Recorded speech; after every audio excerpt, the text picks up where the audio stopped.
What's going on, guys, and welcome back to another episode in the FIFA 17 career mode. This is episode number 15, and we start today's episode off with the January transfer deadline day. Yes, the conclusion to the second transfer window of the season, and as you can see, we had 10 hours to work with and about £12 million in our budget. So we had some money left over from our signings so far in January. Of course, Onuma really being the main one, of course, our pre-contract signings as well, but still had a little bit of money left over as well. And of course, in this January transfer window, we saw the departure of Stuart Downing, and I thought we were going to see the sale of Jordan Rhodes as well. We planned to sign one of these three players if our English-born Scottish striker did leave. Of course, as we know, Jordan Rhodes pulled a Stuart Downing, or pulled a Charlie Austin, if you will, and said he didn't want to relocate, didn't want to leave the club. So Rhodes decided to stay, but we're still not too convinced by the former Blackburn and Huddersfield striker as well. So I'd like to get him out of the club. No other bids came in for him. So what I decided to do is go back in for my three original targets, Callum Wilson and Benny Kofobe of Bournemouth, and also Muto of Mainz as well. Put in bids plus Jordan Rhodes for those three players and wait and see what those clubs would say. Also, we had a bid for Matt Targett on deadline day as well. Bristol City are going to take Tracksuit Man to Ashton Gate on a short-term loan after what happened in the last episode. Hopefully we'll learn there what happens and what the protocol is when you get called onto the pitch for a substitution. So Targett's gone on a short-term loan, signed him in the summer, hasn't really done too much for us so far in the games he's played.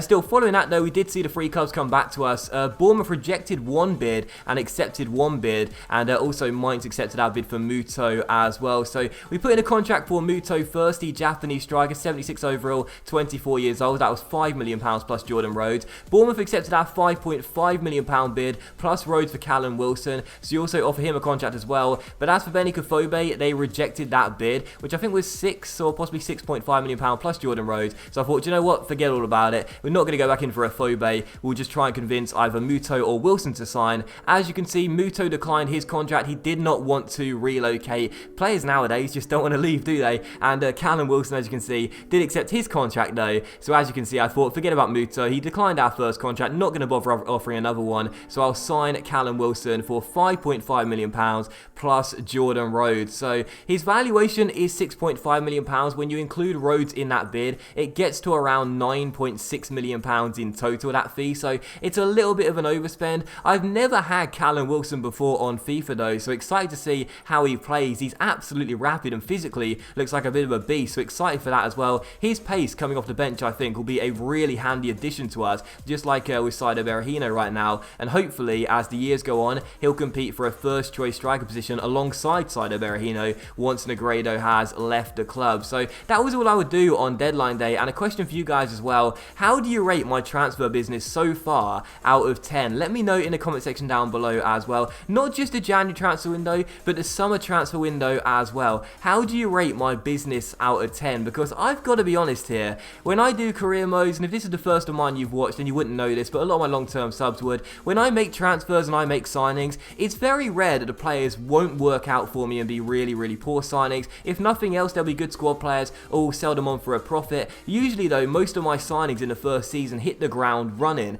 but I've got to say, I've been quite disappointed by what I've seen from myself so far in the transfer windows. As you see, Victor Valdez here, by the way, to break away real quickly, Victor Valdez has decreased a rating despite his fantastic clean sheet to game ratio, and so far being on current form the best goalkeeper in the Premier League. Thank you, EA, that makes total sense. I know he's 35 years old, but how on earth is that fair? He's the best goalkeeper in the league right now in current form, leading the league in terms of clean sheets. Why is he decreasing in stats? That makes no sense whatsoever. Anyway, back to my original point. My transfer business so far, in my opinion, has been pretty poor. The summer transfer window, we signed quite a few players. January transfer window as well. A couple of players are coming on pre-contracts next season, but a couple of permanent signings as well, like Callum Wilson and also Josh Onuma as well. I've got to be honest, I'm not too keen on the players I've signed so far, and I think a lot of them have been quite disappointing, and I haven't done too well in my opinion. So my own personal opinion is that my rating out of 10 for the summer transfer window and the January transfer window, I'd probably give it a 5 out of 10. I mean, it's been pretty poor right now. When you think about our signings, Target and Kamada, obviously Onuma just coming in as well, they haven't really had too much game time yet, so we can't really judge them. But as for Tammy Abraham, a few more games than those three players, he's been okay.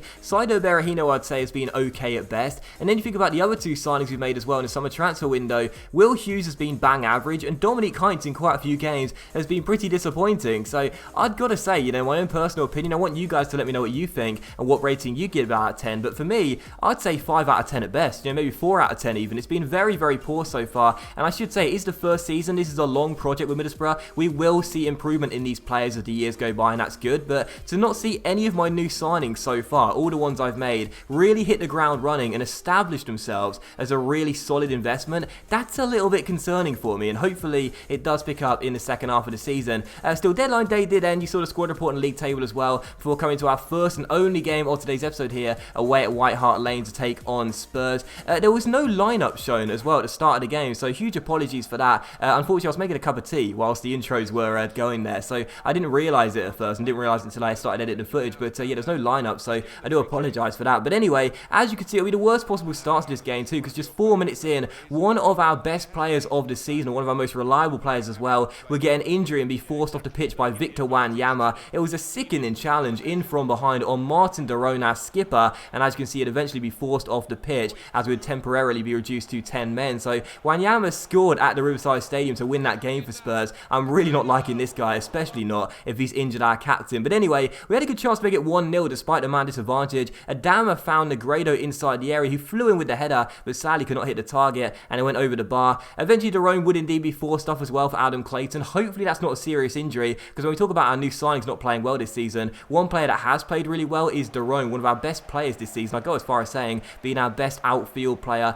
this year. So it was Spurs 0, Middlesbrough 0, but how about this 20 minutes in? Spurs would take the lead through Victor Wanyama, once again scoring against me, but as you could see, eventually it will go down as an own goal from Dominique Heinz. Wanyama's shot was a very poor one. He scuffed it really into the ground. It like I said, it was going to be a simple save for Valdez, and Heinz flew in to block the shot. It deflected off his knee, looped up in the air, Valdez was on the floor, and it went underneath the crossbar and crossed the line and went in to the back of the net. So an own goal for Dominique Heinz. Spurs take the lead in bizarre fashion, and how is that for a piece of bad luck? Spurs 1, Middlesbrough 0, and at that point I was absolutely furious, but still 1-0 to the Spurs, but nothing we could do about that. Couldn't sit down and feel sorry for ourselves. We had to try and respond and get ourselves back in the game, and we would as well in the 35th minute. Adam went down the right hand side, looking good since returning from injury, whipped it across to the centre and found Gaston Ramirez, our Uruguayan attacking midfielder, who got on the end of the cross, won the header and put it past Michel Vorman into the back of the net. So the former Swansea goalkeeper beaten there by a good header by Ramirez, as Adam would get another assist as we would level the score and make it 1-1. Just before the break, another good chance for Spurs to retake the lead. Sissoko went for goal from range, and Valdez here, how about this for a shot save? He turned the ball up in the air from the free kick, and I thought he was going to turn it over the bar. Instead, he didn't manage to get the trajectory right. It flew up in the air, but thankfully he recovered on time to catch the ball and keep the score at 1-1. That was the score at the break, and in the second half we had to wait 22 minutes for the first chance of the second half. Negredo went with the audacious bicycle kick there, but sadly couldn't keep the shot down and score one of the best goals of the season. So still 1-1. Another chance for Spurs here. Once again, the danger man Victor Wanyama getting into the area but failing to control the shot as it loops up over the bar and goes behind for a goal kick. With 11 minutes to go though, how about this? Callum Wilson comes off the bench for his first appearance in a Middlesbrough shirt, goes on a sensational mazy solo run and then finds the back of the net as well, with just over 10 minutes to go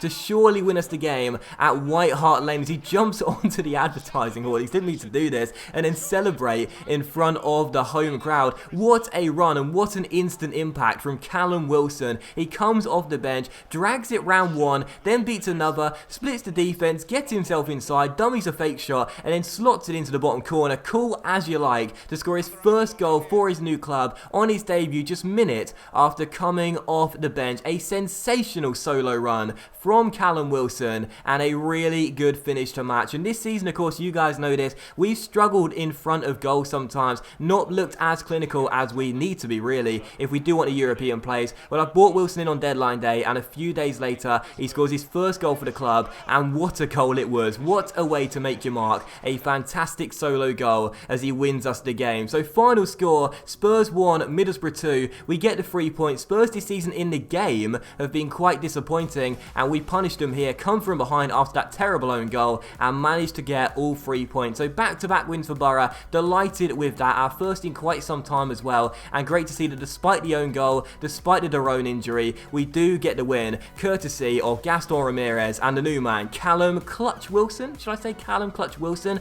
It was a late goal, it was a clutch finish. Does he deserve to be called Callum Clutch Wilson. I feel like I've called him that before somewhere. But anyway, 2-1 was the final score, and we do get the 3 points. So Wilson with a goal, and again, the celebration was so funny. I didn't mean to do this, but he ran onto the advertising hoardings and started celebrating in front of the home crowd. So final score 2-1, we get the win, and again, a big win for us as well. Really, really necessary. You only had 1 win in the entire month of January, as fortunately Darone's injury is not serious, and he'll be only out for 8 days and should come back for the next game after the international break. But we only had 1 win in January against West Brom. We needed to make sure we started February on the front foot with the 3 points, and that's exactly what we did. So after 2 transfer windows, we haven't really invested sensibly. It's good to know that this new signing does look the business straight away as he wins us the game against Spurs. And the final thing you'll see is our draw for the FA Cup round of 16. We'll be taking on Stoke, and a look at the league table as we shoot up to 4th place. And with 14 games to go, there is still a possibility of a Champions League place, let alone a Europa League place. But that will end today's episode in the FIFA 17 career mode, guys. So a big thank you for watching. I really hope you have enjoyed it. If you enjoyed today's episode, please do leave a like.